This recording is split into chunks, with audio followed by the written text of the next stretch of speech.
Bismillahirrahmanirrahim. Assalamualaikum warahmatullahi wabarakatuh. Alhamdulillahirabbil alamin wal aqibatu lil muttaqin. Wa bihi nasta'in ala umuri dunya waddin. Asyhadu an la ilaha illallah wa asyhadu anna sayyidana Muhammadan abduhu wa rasuluhu. Allahumma salli wa sallim ala nabiyyil karim sayyidina Mustafa sallallahu alaihi wasallam wa ala alihi wa ashabihi wa man tabi'ahum bi ihsanin ila yaumiddin. Subhanaka la ilma lana illa ma 'allamtana innaka antal alimul hakim. Ishrah li sadri wa yassir li amri wa hlul 'uqdatam min lisani yafqahu qawli. Amma ba'd. Alhamdulillah. Teman-temannya, kita panjat puji dan syukur kepada Allah SWT yang limpah kurnia yang taufik insya-Allah kita dapat sama-sama masih diizinkan oleh Allah untuk terus beribadat dalam bulan Ramadan. Man qama Ramadanan imanan wa ihtisaban ghufira lahu ma taqaddama min dhanbi. Siapa yang menghidupkan, dia bangun berqiyamul lail, beribadat dalam bulan Ramadan dengan iman dan harap sungguh-sungguh pada Allah, maka Allah akan mengampunkan dosa-dosa yang terdahulu. Kita malam ni malam 18. Kemarin semalam malam 17. Jadi tuan-tuan, kita sambut nuzulul Quran. Sallallahu alaihi Muhammad. Apa saja benda yang berkait dengan Quran dia jadi mulia. Sallallahu alaihi Muhammad. Apa saja yang berkait dengan Al-Quran dia jadi mulia. Sekeping kertas tisu. Orang utara cakap kertas. Eja elok. G-H-E-T-A-I-H. Kertas. Sekeping kertas tisu tu tuan-tuan, tak ada nilai apa-apa pun, bawa dalam tandas siap cuci najis lagi. Tapi tuan-tuan ambil satu perkataan dia tulis kat kertas tu, Bismillahirrahmanirrahim, satu petikan daripada ayat dalam Al-Quran, maka automatik kertas tu jadi mulia. Kita tak letak di bawah, kita letak di atas. Kita umat Nabi Muhammad sallallahu alaihi wasallam dimuliakan oleh Allah kerana Al-Quran. Kuntum khairu ummatin ukhrijat linnas. Kamu sebaik-baik manusia, sebaik-baik sallallahu alaihi Muhammad, manusia sebaik-baik umat yang dikeluarkan daripada kalangan manusia. Pasal apa Allah muliakan kita? Sebab Al-Quran.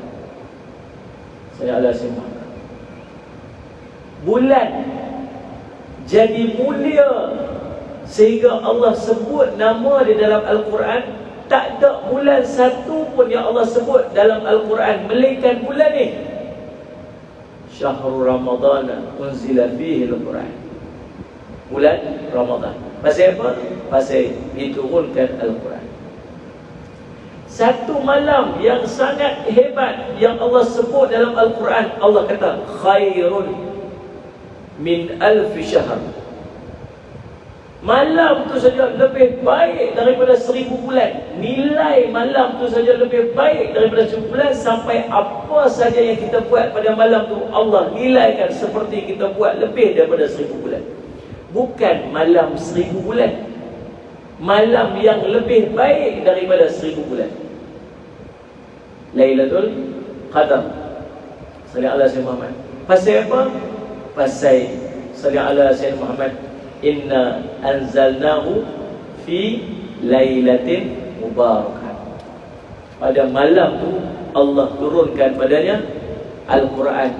Allah sebut malam tu malam barakah, Al-Qadar. Sallallahu alaihi wasallam. Apa saja benda yang terkait dengan Al-Quran, dia akan jadi mulia. Kita jadi mulia pasal Quran. Nabi SAW sebut, khairukum man ta'allama al-Quran wa 'allama. Yang paling baik daripada kalangan kamu, dah ramai-ramai yang duduk depan saya ni, daripada sini sampai sana sampai ke belakang. Siapa yang paling baik dari kalangan kita ni? Orang yang ada kaitan dengan Al-Quran. Kata Nabi SAW, man ta'allama al-Quran wa 'allama. Orang yang mengajar Quran dan orang yang belajar Quran. mulia di sisi Allah SWT. Malik bin Umair, Abdul Malik bin Umair rahimahullah ta'ala menyebutkan. Tuan-tuan buat catatan ni elok. Malam ni saya nak bagi tuan-tuan mencatat yang asli. Salih ala Muhammad. Jangan risau, nanti setengah jam ya. Salih ala Muhammad. Setengah jam ya.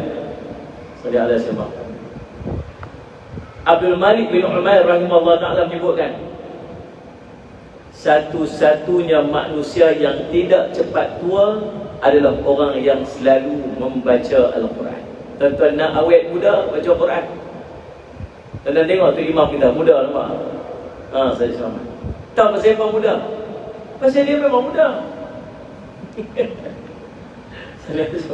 Tapi betul-betul nak awet muda tuan-tuan baca Quran. The best time untuk dapat awet muda dengan baca Quran, tuan-tuan tahu waktu mana? Waktu sepertiga akhir malam. Bangkit waktu tu, ambil wudu. Jangan ambil wudu air panas. Tak selalu buka heater tu, ambil air sejuk tu. Dia buka pori-pori muka tu, tuan-tuan lihat. Saya jawab. Apa ni? Dia jadi apa? Awet muda. Pula baca Quran dengan makhraj yang tepat. Mulut pun tuan-tuan, dia tak payah senang makan ringis, chewing gum, tak payah. Memadai dengan baca Quran. Subhanallah. Dan kata Abdul Malik bin Umar lagi, manusia yang paling jernih akalnya ialah para pembaca Al-Quran. Orang yang baca Quran banyak akal dia jernih, tuan-tuan. Sallallahu. Bila akal jernih ni tuan-tuan, dia mampu untuk menimbang dan menilai dengan sebaik-baik keputusan bila memerlukan kepada keputusan. Tadi saya terbaca satu artikel, subhanallah saya Muhammad, seorang yang Salih ala Syekh Muhammad pergi Pulau Pinang, duduk di rumah kawan dia, kemudian nak syuting untuk YouTube dan sebagainya dengan kawan perempuan dia, bergaduh, pukul, mati. Saudara-saudara, kadang-kadang saya pernah pergi penjara, saya jumpa dengan seorang budak yang dihukum dihukum seumur hidup dalam penjara. Dia masuk waktu usia dia belasan tahun, waktu saya jumpa usia dah 30 tahun. Duduk dalam penjara. Kes apa? Kes waktu duduk dekat sekolah dulu, cemburu dekat girlfriend dia, ada orang kacau ke apa semua, pergi pukul sampai ke tahap orang tu mati. Dan dia dihukum penjara seumur hidup. Duduk dalam penjara. Kadang-kadang ada keputusan yang kita buat dalam hidup kita, yang keputusan itu kita akan menyesal sepanjang hidup. Orang yang rajin baca Quran, keputusan dia keputusan yang baik sesuai dengan kejernihan akal dia bila dia rajin baca Quran. Muhammad. Berkata Imam Al-Qurtubi rahimahullah ta'ala. Apa kata Imam Al-Qurtubi?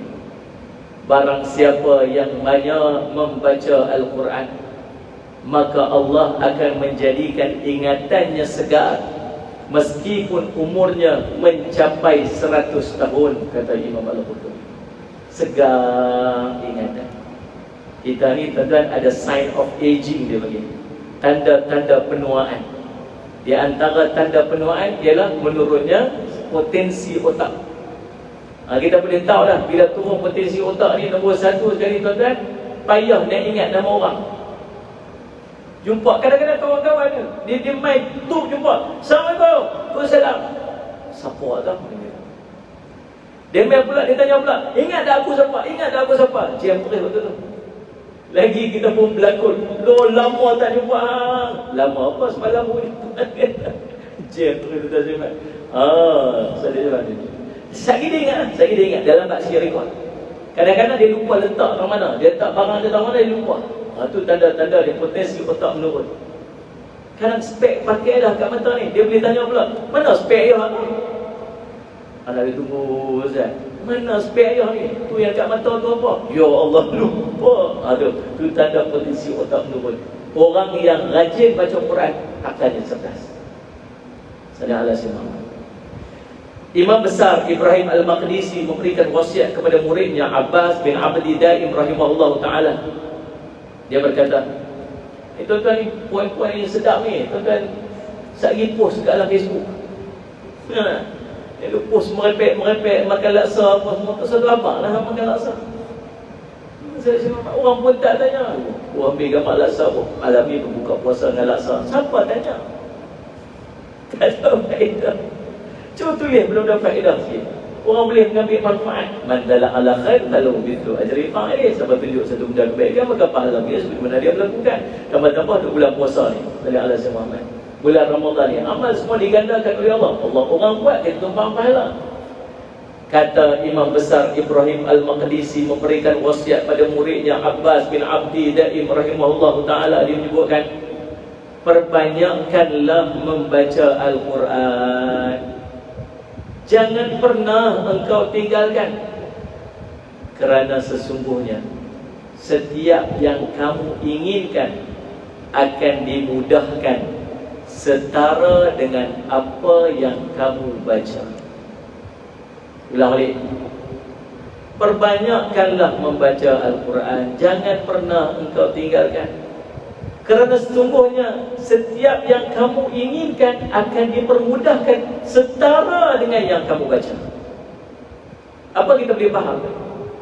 Lagi banyak keperluan kita, lagi banyak baca Quran. Seorang berjumpa dengan guru dia. Dia kata, wahai Syekh, saya rasa masa saya ni tak cukup. Saya terlalu sibuk. Sibuk entah apa-apa. Ni kita duk risau ni. Tentang mayang duha hari ni. Mayang duha hari ni. Apa ni tak angguk ke siapa? Angguk pun. Siapa tak mayang duha kat tangan? Siapa yang mayang duha kat tangan? Apa dua-dua tak jawab ke siapa? Saya faham tawaduk. Duha tak sempat, baca Quran tak sempat, istighfar tak sempat. Sibuk apa tu? Sibuk apa pun tak tahu. Ingat riwayat sebut, barang siapa Allah mula berpaling daripada dia, maka dia akan disibukkan dengan benda yang tak ada manfaat untuk dia. Allah akan sibukkan dia sampai dia tak tahu dia buat apa. Hanya Allah ni, ish aku tak sempat. Yang cuba ni, macam ish aku tak sempat. Dia pergi mengadu kat guru dia, wahai Syekh, saya tak sempat langsung, sibuk sangat. Kamu baca Quran 10 ayat. Baca Quran 10 ayat.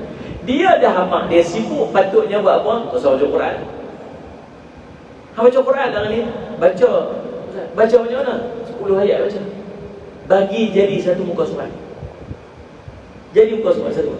Patutnya kalau sibuk, lagi kurang lah. Dia tak lagi baca lagi.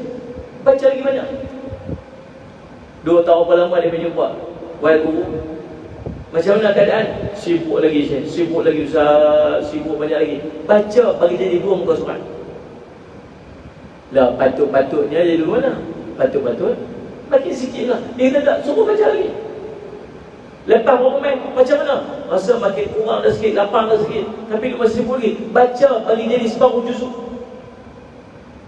Endaknya baca 1 juzuk Quran. Hari itu lepas itu dia merasa dia sangat lapang. Rupa-rupanya lapang ni dengan sempit ni bukan sebab banyak sikit.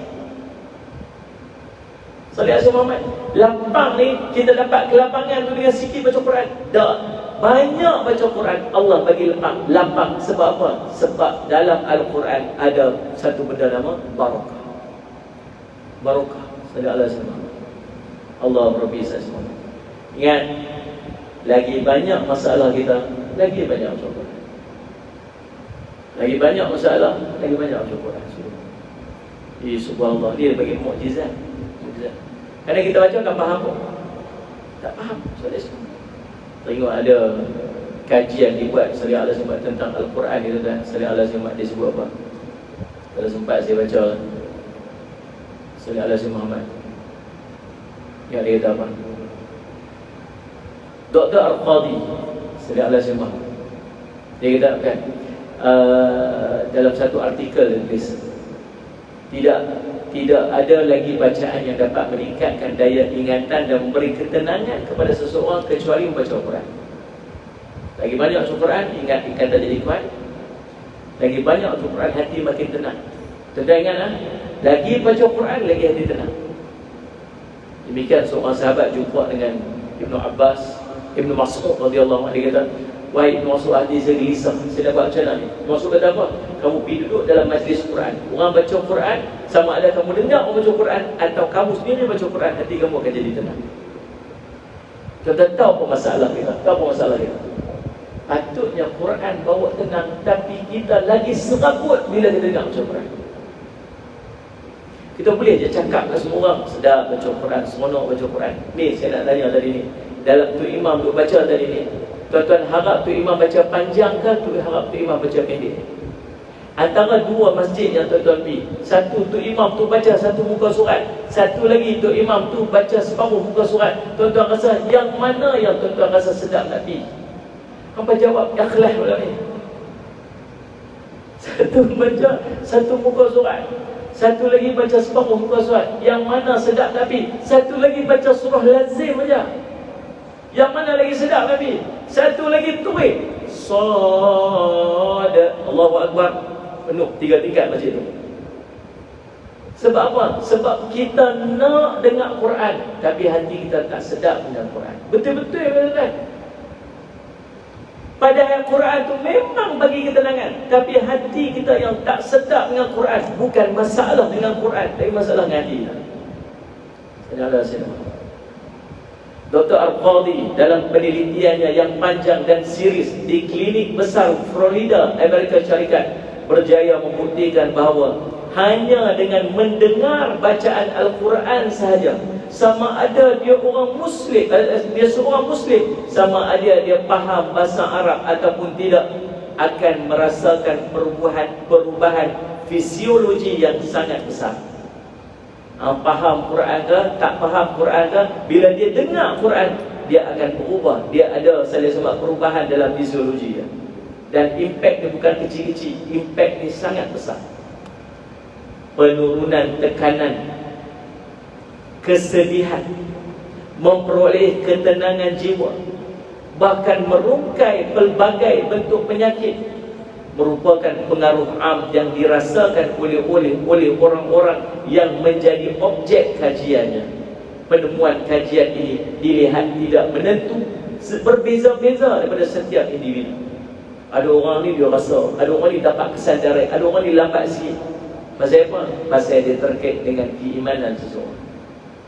Hebat Quran ni dah. Salih Allah Muhammad, salih Allah Muhammad.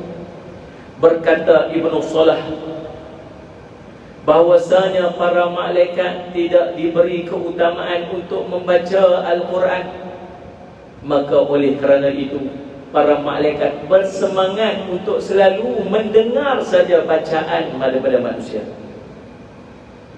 Ingin sedap para malaikat ni, tunggu nak dengar kita baca Quran. Lagi sedap orang tu baca, lagi para malaikat tu sambut bacaan dia. Macam Tuan Imam kita baca tadi, Ya Allah, Salih Muhammad. Menangis kita tuan, menangis kita. Bila nak berhenti? Bukan menangis tadi.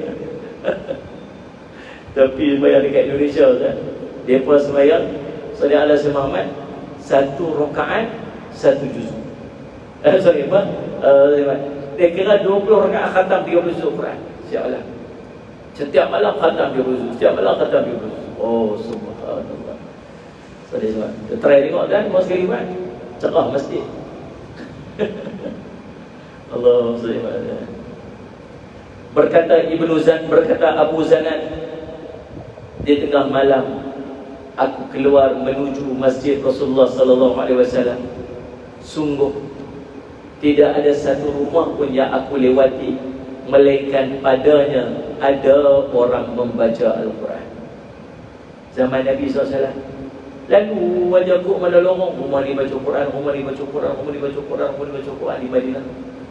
Seronok tu dan saja ada semua. Tuan-tuan, kita ni susah hati sampai ada orang takut nak hafal Quran. Antara hak kita dengan Quran tuan-tuan ialah untuk menghafaz Al-Quran. Ada di kalangan sahabat-sahabat Nabi SAW yang terkenal dengan hafazan Al-Quran. Siapa? Yang pertamanya Uthman bin Affan radhiyallahu anhu, sahabat Nabi yang sangat kuat hafazan dalam menghafal Quran. Bahkan ada di kalangan sahabat Nabi SAW yang dengar sekali dia mampu untuk hafaz Quran. Baik, Sayyidina Osman memang seorang yang sangat, hati dia sangat terkait dengan Quran, sehingga Allah wafatkan dia ketika dia sedang membaca Quran. Betul lah ulama kata apa? Kamu akan mati, tak benda apa yang kamu suka buat. Dia suka buat apa? Salih alaihi Muhammad. Semalam ada seorang meninggal, tu dah tahu bila dia meninggal lepas solat witir. Mayang tarawih lepas solat witir, lepas meninggal. Hebat. Minggu lepas semayang isyak, tak sempat semayang witir, baru angkat takbir main isyak. Angkat takbir, baca Fatihah, lepas surah. Waktu baca surah tu, Allah bunyinya, dia rumah dan meninggal waktu sedang semayang isyak. Dan bila cek balik, dia orang yang tak pernah tinggal semayang berjemaah. Sebab kita akan mati entah benda apa yang kita suka buat. Kita suka buat apa? Baca Quran, nanti sila-sila baca Quran. Kita suka zikir, nanti sila-sila zikir. Kita suka karaoke, nanti sila-sila zikir. Allah, na'udzubillah min dzalik. Dan sallallahu alaihi wasallam. Sayyidina Osman wafat, dibunuh waktu sedang membaca Al-Quran, sesuai dengan usaha dia yang membukukan Al-Quran, sehingga digelar Resam Utsmani. Yang kedua sahabat yang menghafaz Al-Quran, Sayyidina Ali bin Abi Talib radhiyallahu anhu. Seorang sahabat menghafaz Al-Quran dengan ingatan yang sangat kuat. Kata Abdurrahman As-Sulmi, dia berkata, aku tidak pernah melihat seorang yang lebih pandai dalam Al-Quran berbanding Sayyidina Ali. Kehidupan Sayyidina Ali ini sentiasa diwarnakan dengan Al-Quran.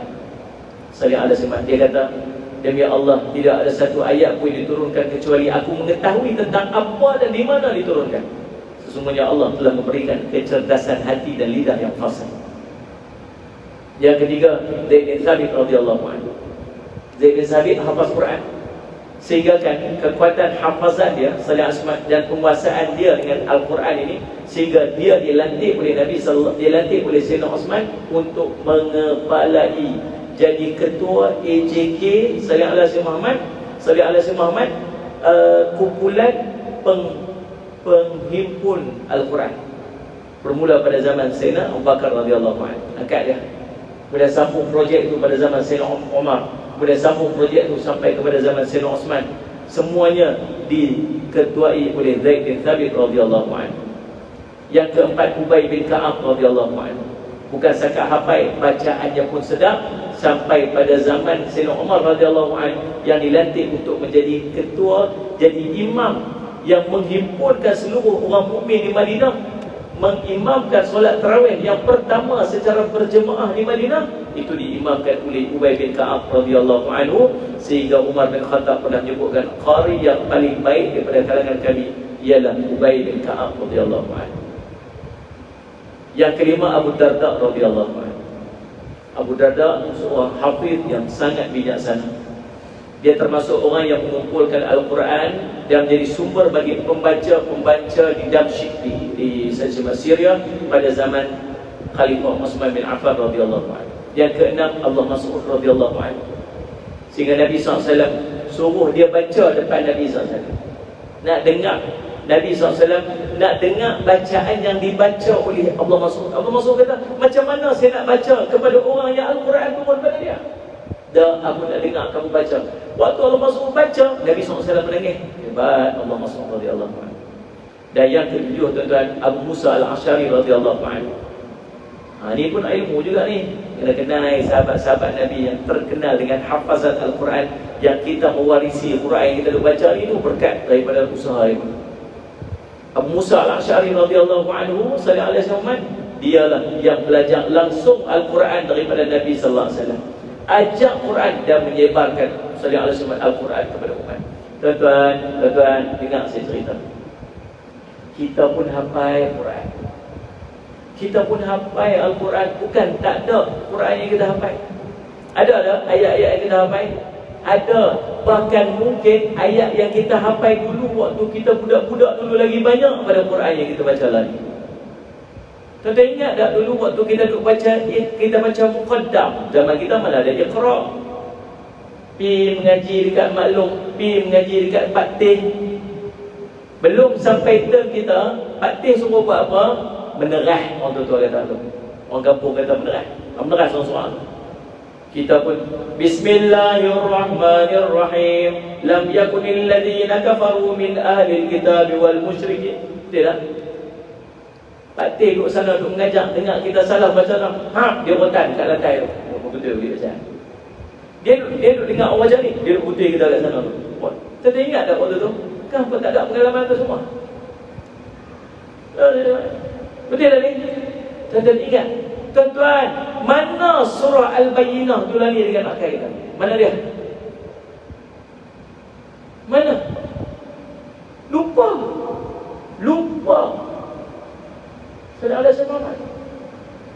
Baca wasyamsi wadduhaha wal qamari idza talaha wan nahari idza jallaha wal laili idza yaghshaha. Sebab jangan lupa. Menepi. Maksudnya kita pernah hafal sebahagian, ada surah-surah yang kita hafal waktu dulu yang sekarang ni kita dah lupa. Kita tinggal. Yang kita tak rasa apa pun. Tak rasa salah pun kan. Kita duduk gaduh, marah. Kadang-kadang kita pergi semayang dekat mana-mana, ada budak-budak tahfiz Quran jadi imam. Komen kita lebih daripada qari. Apa tu imam tu baca tu? Apa yang kalut sangat? Apa yang duk berulang-ulang? Apa yang tunggal langgang? Apa yang awal? Apa yang kemudian? Komen teror dan segala sesuatu. Tu lupa lah. Tuan-tuan boleh bayang tak? Bukan senang dah baca Quran tu. Kita letak Quran kat depan tu nak bantu mereka ni. Lebih baik lagi daripada baca tu silap saya dulu. Tuan-tuan silap lagi macam-macam. Orang kata kat belakang. Bukan senang kan segala sesuatu. Tapi kita komen macam-macam. Saja tinggal Quran sehingga lupa Quran. Dosa. Dan kita sendiri pun berapa banyak surah yang kita tinggal saja kita lupa. Banyak kan? Dulu hafal surah Waqi'ah kan? Idza waqa'atil waqi'ah laysa li waqa'atiha kadhibah. Sampai tang hujung lupa. Mana pi? Tahu pasal apa lupa? Pasal tak mengulang. Tak ulang. Yang kita ulang tahu apa? Kuliah Allah. Yang tu fasih semua semua. Salat Muhammad. Yang lain kita lupa. Dan kita tak rasa apa pun dengan kita lupa Quran. Tak rasa salah. Tahu pasal apa kita tak rasa bersalah dengan kita lupa Quran? Tahu pasal apa? Ini abang ni. Tahu siapa? Pasal di hati kita Quran tak ada nilai. Awal-awal tadi saya sebut, umat dimuliakan dengan Al-Quran. Sekeping kertas jadi mulia pasal satu perkataan daripada Al-Quran. Satu ayat daripada Al-Quran. Sedang ada semua. Bulan jadi mulia pasal turun Al-Quran. Satu malam Allah muliakan pasal Allah turunkan Al-Quran. Allah pun Quran dalam hati kita, kita cabut buang, kita tak rasa apa-apa. Tahu pasal apa? Pasal di hati kita Quran tak ada nilai. Kalau tuan-tuan hilang RM10,000, tuan-tuan berasa tak? Tak duit RM10,000. Mana duit tu? Hilang ke mana? Demam tak kebah sebulan. Pasal apa? Duit RM1,000 hilang. Tapi cuba hilang RM1. Mana api tak RM1 tu? Tak tahu hilang mana, baby ya. Tak pasal apa kita tak rasa apa. Hilang RM1. Pasal tak nak nilai di sini kita. Itulah Quran pada kita. Itulah Quran pada kita. Bukan cerita satu surah, satu ayat saja yang tertanggal daripada hati kita. Sepatutnya kita rasa macam dunia hilang daripada kita. Tuan-tuan faham tak faham cerita apa ni? Masa apa dia kata? Kau betul baliklah, kau betul balik. Sungguh, takat mana yang tuan-tuan rasa tuan-tuan pernah hafal dulu, tuan-tuan pergi mengulang balik. Buka balik. Ramadan bukan tunggu nak khatam Quran, tuan-tuan. Bukan semua kadang-kadang mampu untuk khatam Quran dalam bulan Ramadan. Guru saya sebut ada kita ni ada dua jenis dengan Quran.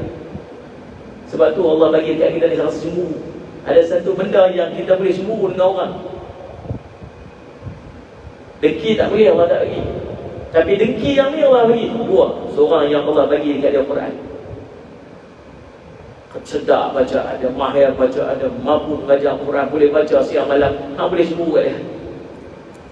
Yang kedua, orang yang Allah bagi dekat dia ni ilmu, Allah bagi dekat dia harta. Bagi dia harta, dia infak siang malam, hang cemburu kat dia. Pasal apa? Bukan semua orang dapat harta. Yang kedua, bukan semua orang mahir Al-Quran. Tapi ada orang yang mahir Al-Quran, subhanallah, untung dia pun kita cemburu. Tengok tu imam baca, ya Allah, sedapnya subhanallah. Kita nak taranum, dan pitching lari manjang. Manjang pitching lari. Tak sedapnya bunyi. Sebab kita tak jadi macam tu, tak dapat macam tu. Bukan tak belajar, tapi tak boleh. Allah bagi dekat orang tertentu dengan kemuliaan, kelancaran, kefasihan, kesedapan dengan Quran pada lidah. Ada orang tu dah sekalian, lidah tak boleh.